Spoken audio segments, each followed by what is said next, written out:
নমস্কার বন্ধুরা, আজ তোমাদের সাথে শেয়ার করতে চলেছি একটা চিজ পাস্তার রেসিপি। ঘরের অল্প কিছু আইটেম দিয়েই তোমরা বানিয়ে নিতে পারবে চিজ পাস্তা। তার জন্য আমি প্রথমে নিয়ে নিয়েছি একটা পাস্তা হাটের পাস্তা।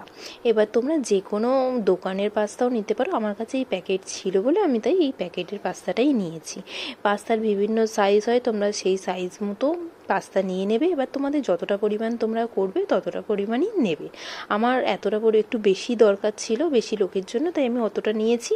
পাস্তা বানানোর জন্য আর যে যে আইটেমের দরকার লাগবে সেটা হচ্ছে টমেটো কুচি, রসুন কুচি, পেঁয়াজ কুচি আর কাঁচা লঙ্কা কুচি। এছাড়া আর কোনো সবজি দিতে হবে বলে আমার মনে হয়নি, তাই আমি আর কোনো সবজি নিইনি। এই আইটেমগুলো দিয়েই আমি বানাচ্ছি।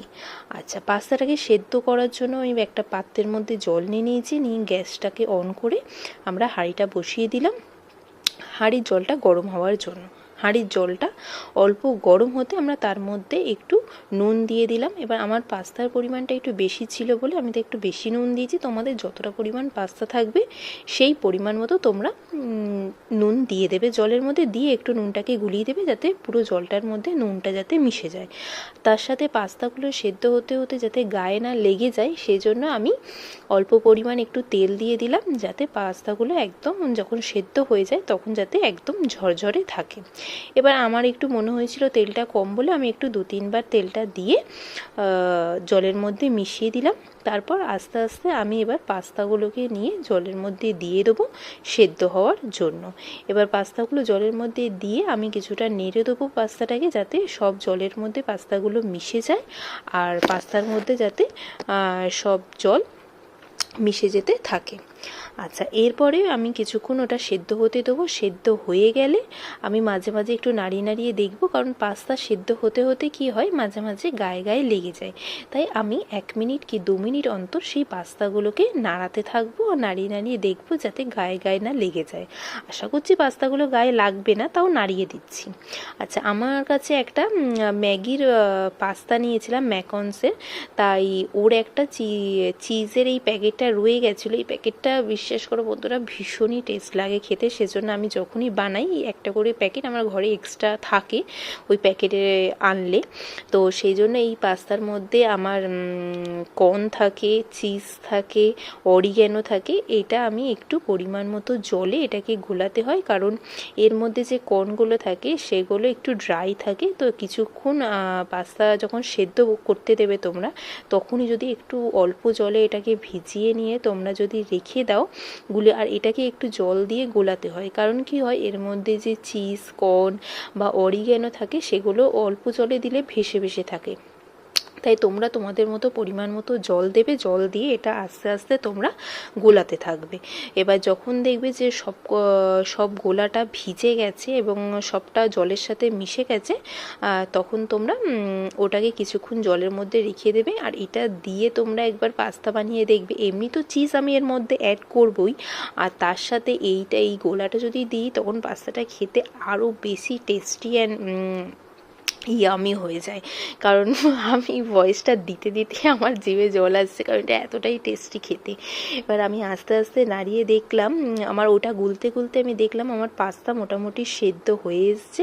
আর তোমরা দেখতে পাচ্ছ বন্ধুরা যে এর মধ্যে যেহেতু আমি তেল দিয়ে দিয়েছিলাম সেই জন্য আমার পাস্তাগুলো একদম ঝরঝরে হয়েছে জলের মধ্যে, এবং কোনো গায়ের মধ্যে লেগে যাচ্ছে না। এরপরে আমি এই পাস্তাটা জলটা ছেঁকে নিয়ে একটা পাত্রের মধ্যে আমি একটা ঝুড়ির মধ্যে ছেঁকেছিলাম, যাতে জলটা ভালো করে ঝরে যায়। আর দেখো আমার পাস্তাগুলো একদম ঝরঝরে গেছে। আর আমি পাস্তা কিন্তু আগেই বলে দিই, আমি কিন্তু পাস্তা 70% মতো কুক করেছিলাম।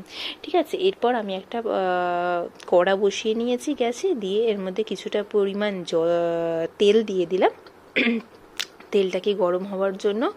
আর গ্যাসের ফ্লেমটা অন রাখবে যখন তেলটা দেবে, তারপর গ্যাসের ফ্লেমটা কমিয়ে দেবে। দিয়ে প্রথমে আমি রসুন কুচি দিয়ে দেবো।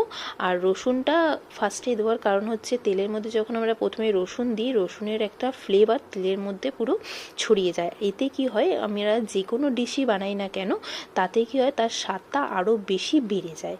এরপর আমি লঙ্কা দিয়ে দিলাম তেলের মধ্যে, দিয়ে রসুন আর লঙ্কাটা কিছুটা লাল লাল মতো ফ্রাই হতে থাকবে। যতক্ষণ যতক্ষণ না রসুনটা ব্রাউন কালার হবে ততক্ষণ অবধি আমরা এটাকে ফ্রাই করব। এবার এটা যখন একটু হালকা লাল লাল হয়ে যাবে আর তেলের মধ্যে একটা সুন্দর গন্ধ বেরাবে রসুন আর কাঁচা লঙ্কার, তখন এরপর আমরা ওতে পেঁয়াজ কুচি দিয়ে দেবো। পেঁয়াজগুলোকে আস্তে আস্তে সব দিয়ে এবার আমরা নাড়তে থাকবো। পেঁয়াজটা হালকা হালকা ভাজা ভাজা হয়ে যাবে, তার মধ্যে আমরা সবটাকে মিশিয়ে নেবো একসাথে। এবার যতক্ষণ না মিশবে ততক্ষণ আমরা পেঁয়াজটাকে নাড়বো। নাড়তে নাড়তে তারপর আমরা এর মধ্যে কিছু নুন অ্যাড করব, যাতে নুনটা আমি পেঁয়াজের মধ্যে এই কারণে দিতাম যাতে পেঁয়াজটা তাড়াতাড়ি সেদ্ধ হয়ে যাবে আর পেঁয়াজটা আমাদের অল্প সময়ের মধ্যেই আমাদের পেঁয়াজটা ভাজা ভাজাও হয়ে যাবে। পেঁয়াজটা ভাজা ভাজা হয়ে এলে আমি এতে অ্যাড করব টমেটো কুচিগুলো অ্যাড করব। এরপর টমেটো কুচির সাথে পেঁয়াজটাকে ভালো করে মিশিয়ে নিয়ে নাড়তে থাকবো।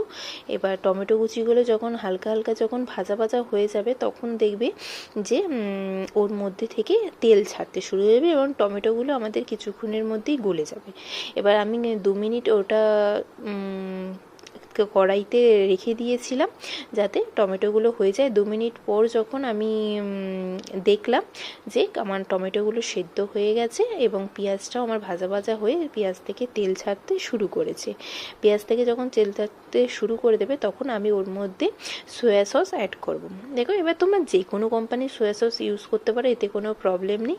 আমার পরিমাণ একটু বেশি ছিল বলে আমি 2 ছিপি সয়া সস অ্যাড করেছি। এবার সয়া সসটা দিয়ে নিয়ে আমরা ভালো করে ওটা পেঁয়াজের সাথে মেশাতে থাকবো। এবার আমার মনে হয়েছিল যে আমার কাছে একটু বেশি আছে, সেজন্য আমি একটু বেশি অ্যাড করেছি। তোমরা তোমাদের যতটা পরিমাণ পাস্তা দেবে ততটা পরিমাণই পরিমাপ করে একটা সয়া সস ওতে অ্যাড করো। দিয়ে আমি সয়া সসটা দিয়ে ভালো করে ওতে নাড়াতে থাকলাম। এরপরে আমি ওর মধ্যে অ্যাড করব ম্যাগির hot and sweet tomato sauce. এই টমেটো সসটা অ্যাড করলাম কারণ এটাতে কি হয়, আমি লঙ্কা তো এখানে কাঁচা লঙ্কা কুচি দিয়েছি, এরপর ম্যাগির এই হট অ্যান্ড সুইট সসটা দিলে এতে কি হয় আমাদের ঝালটাও এর মধ্যে অ্যাডজাস্ট হয়ে যায়, আমাদেরকে আলাদা করে আর কোনো ঝাল দিতে হয় না, কারণ এর মধ্যে একটা টমেটোরও একটা ফ্লেভার থাকবে আর এর মধ্যে যেহেতু স্পাইসি ব্যাপারটাও আছে, তো সেই জন্য এখানে আমার ঝাল আর টক দুটোই এই সসটাতে অ্যাডজাস্ট হয়ে যায়। এরপর আমি আমার যে সেদ্ধ করে রাখা যে পাস্তাগুলো ছিল সেই পাস্তাগুলো ওর মধ্যে দিয়ে দিলাম কড়াইতে, দিয়ে ওটাকে ভালো করে নাড়তে থাকলাম যতক্ষণ না বন্ধুরা পুরো পাস্তার সাথে আমি এই পুরো গ্রেভিটাকে মেশাতে পারবো ততক্ষণ আমাদের নাড়িয়ে যেতে হবে। আর যেহেতু 70% মতো আমি কুক করেছিলাম, 100% আমি কুক এই কারণেই করিনি কারণ আমাকে এটাকে সস দিয়ে সসের সাথে ভালো করে এটাকে ম্যারিনেট করে এটাকে নাড়তে থাকতে হবে। কারণ যেহেতু আমি সস দিয়েছি সেজন্য আমি গ্যাসটাকে একদম লো ফ্লেমে রেখে নাড়বো, কারণ হাই ফ্লেমে রাখলে পাস্তা একই নরম জিনিস, তার মধ্যে সস দেওয়াতে কী হবে আমাদের কড়াইতে লেগে যাবে। এরপর আমার মনে হয়েছে আরেকটু আমার পরিমাণ মতো তোমরা দেখতেই পাচ্ছ এতে আমার একটু সস কম হয়েছিল, কারণ যেহেতু আমার পাস্তাটা বেশি ছিল, তো সেই জন্য আমি আরেকটু টমেটো সস দিয়ে ভালো করে একটু জুসি হবে, চিজ হবে, সেই জন্যে আমি আরেকটু এর মধ্যে সস অ্যাড করেছি। সস অ্যাড করে আমি নেড়েছি। এবার নেড়ে নেওয়ার পর এবার সবটা মিশিয়ে নেওয়ার পর এবার আমার কাছে যে ওই অরিগ্যানো আর চিজ কর্নের যে আমরা গুলে রেখেছিলাম সেটা ওর মধ্যে অ্যাড করে দিলাম, দিয়ে এবার এটাকে ভালো করে আমরা মেশাতে থাকলাম। এবার ভালো করে মিশিয়ে নিলাম কারণ হচ্ছে কর্নগুলো যাতে কড়াইতে মিশে যায় এবং ওটা যাতে কড়ার মধ্যে সেদ্ধ হতে পারে পাস্তার সাথে সসের সাথে, সেই জন্য আমি ওটাকে মিশিয়ে দিলাম। তার মধ্যে এখানে পরিমাণ মতো আমরা নুন অ্যাড করলাম। এবার তোমরা যে যতটা পরিমাণ নুন খাও সে সেরকম পরিমাণ মতো একটু টেস্ট করে নিয়ে তোমরা নুন অ্যাড করবে।